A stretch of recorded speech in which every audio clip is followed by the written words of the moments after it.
Thank you. To Art, I had prepaved this from 2 years ago. I was second. And today I said I was going to be second again.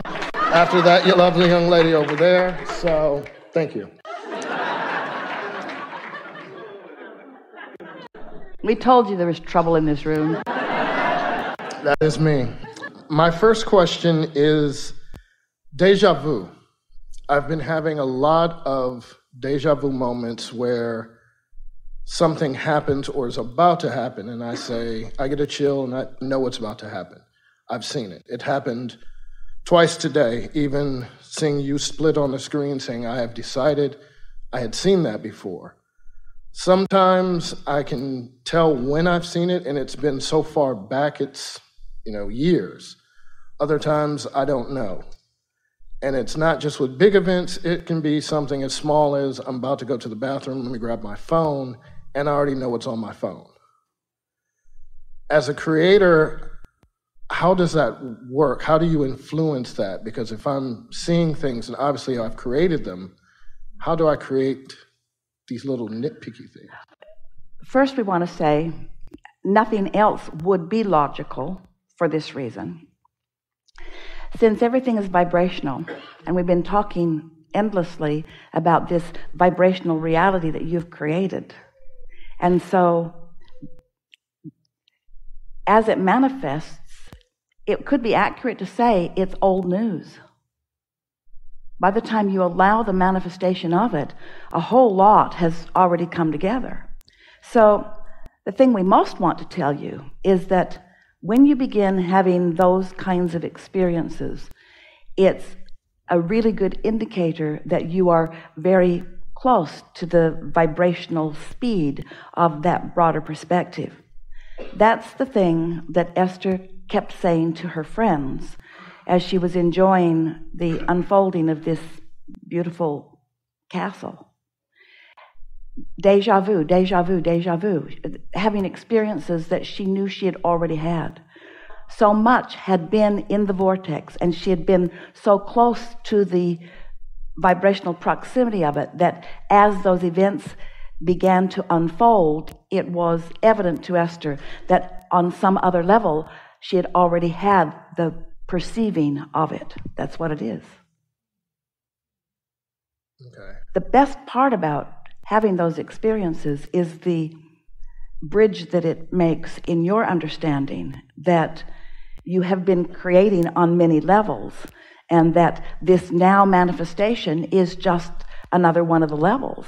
And as you become more and more aware of what's going on before it manifests, then the more pleasure you take in all parts of the unfolding of it. The more conscious you are of it, the more satisfying the unfolding of it can be to you. Okay. Because I've even seen that, where you gave the example of Esther's castle and saying that the deja vu. Sometimes we have said this gathering happened before you dragged your physical bodies here. And it's because who you are vibrationally and who we are vibrationally, people want to call that probabilities. The only thing that is probable about any of it is how vibrationally up to speed with any of it you are, so how much awareness you actually have of it. That's why when you really get in the flow, you begin to feel an invincibility and a sense of well-being, because you can feel how many pieces of it are all coming into place to assist you. In other words, last night at dinner, Esther was visiting with friends, staff. They went to Esther's favorite place and had really a wonderful meal together. And they're just being playful and fun, and someone was talking about what their departures are, and they were thinking about who was going to ride to the airport with who, and it's a conversation they sometimes have, not always. And Esther decided to get really playful about it, and she said, because they weren't mentioning where she was in the mix, and she wanted to know who she might be riding with. And then someone said, "You're not leaving until 9 p.m. And Esther said, that's several hours after checkout. And that's 3 hours after the Spurs game begins in San Antonio. something's gone terribly wrong with my reservation, which she made.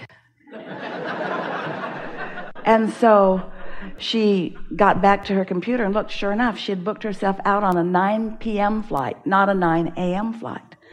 Well, that wouldn't have been a happy thing to discover in the morning. It was the perfect thing to discover when she could do something about it. And the feeling she had was not, oh, what a foolish girl I am, although the feeling she had was, things are always working out for me. In other words, the conversation, those who were involved in it felt the naturalness of it, but it was specifically to impart to Esther information that she needed about something that she was not aware of. In other words, she was having the opposite of deja vu. She was having, I don't know what, I've got my head somewhere it shouldn't be. But no matters, because somebody is always looking out for you. In other words, the universe knows what your intentions are. Esther had very clear intention. She's been visualizing making that flight, having that nice rest in that comfortable seat on the airplane, meeting with her family, going over to the AT&T Center, settling in, playing a really good team. In other words, Esther's been thinking about that. She can hardly wait for that experience. There's no possible way that the universe was going to let her miss it. You see what we're getting at? Or any of you miss anything for that matter. You are so well taken care of, and there are so many ways to get to where you want to be. And when something is so clearly in your vortex, it doesn't matter how many mistakes you've made along the way. If your vortex is clear and you're living happily as Esther is, something's going to come to show you where you need to be. And so, as you accept that, Esther didn't feel any discomfort about her dysfunction. Not any. Because she knows how well tended to she is, you see. I know in my vortex I have put my empire there. I go through too much contrast for it not to be there. I've had glimpses. That's a clever way of putting it, isn't it? I've had glimpses. I know my company's motto. That came to me one day. What process can I do to realize more? Because I'm starting to think the reason why I got the motto was to move forward with it. Well, that motto was an inspiration. In other words, that was you being up to speed with what you're wanting and translating a vibration into something that was meaningful. But there is something really good that we want to chew on with you here. And that is, so you get what he's talking about. He knows the process. He's lived the contrast. He knows he's created a vibrational reality. And now he's eager for the manifestation of it to begin happening. But the thing that happens over the years, as we've been visiting with so many of you, wanting you to find that sweet spot where you are visualizing what you want, but not visualizing what you want to the point that you notice that you don't have what you want.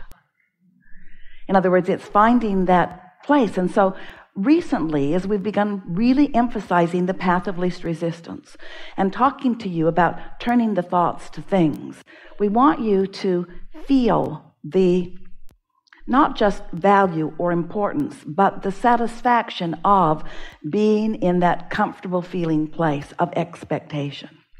So just before you, and it was really a wonderful precursor to this conversation as we were visiting with our friend, as we were wanting to emphasize with him that there is a point in time to begin specifically visualizing.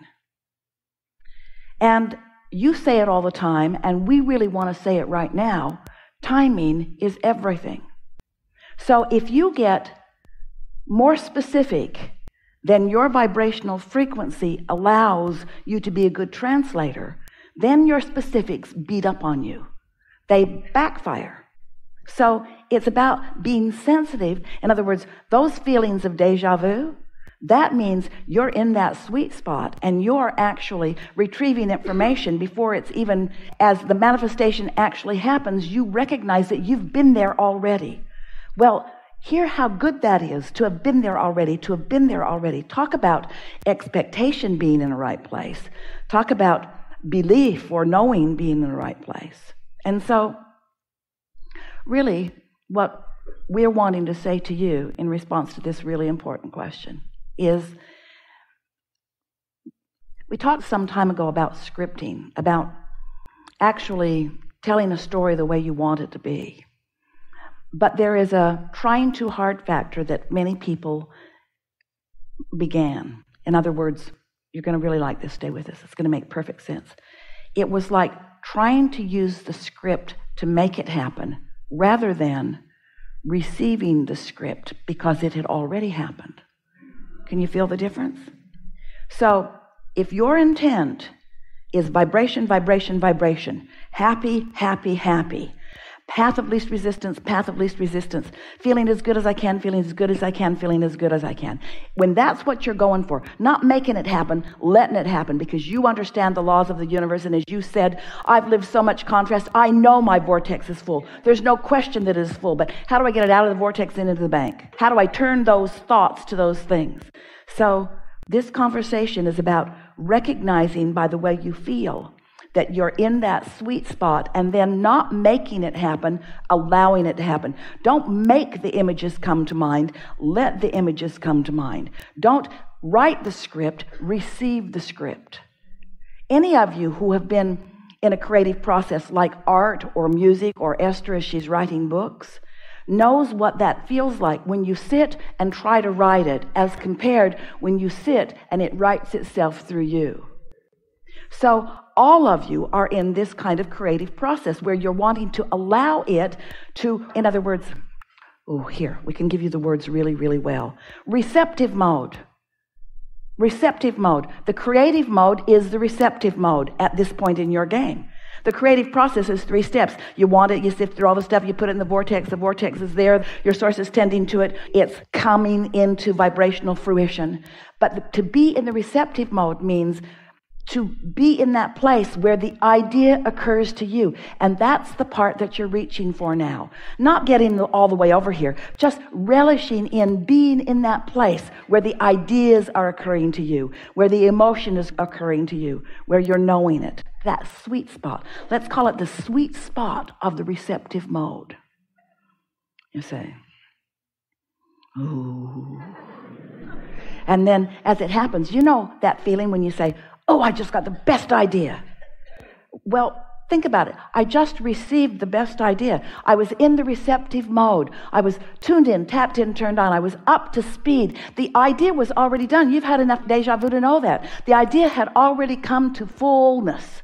Now it's a matter of you getting to be in on the translation of it. You all think that you want, someone to create a wonderful reality and to give it to you, and when that happens, you'll be blessed. Admit it, isn't that sort of the way most humans are looking at things? Someone has evaluated me and seen me as worthy, and they have created something good for me, and they will give it to me when I am worthy. And we say, it's not like that, it's not like that, it's not like that. It's that it does exist, it has been created, but you don't want someone else to do all the bringing of it together, and then boom, there it is. You want to be in on the ideas. You want to mold the clay. You want to feel the idea moving around in your mind. You want to experience the birth of that idea and that one and that one. You want to be in on every single part of it, because fruition and manifestation and demonstration, all of that is the delicious nature of this physical reality that you came to live in. You see, you didn't just come to prove your worthiness. Oh, I've come to prove my worthiness. You came to incrementally choose it and align with it and feel it and know it and revel in it and feel worthy of it, and then to receive this impulse and this impulse and this impulse, so that when the full manifestation of it comes, you're sitting right inside of this incredible whatever it is, and you're feeling all the deja vu-ness of all of it. In other words, oh man, I was in it, I was in it, I was in it. Everything about this is my creation. I am the creator of this, not just the blessed receiver of this.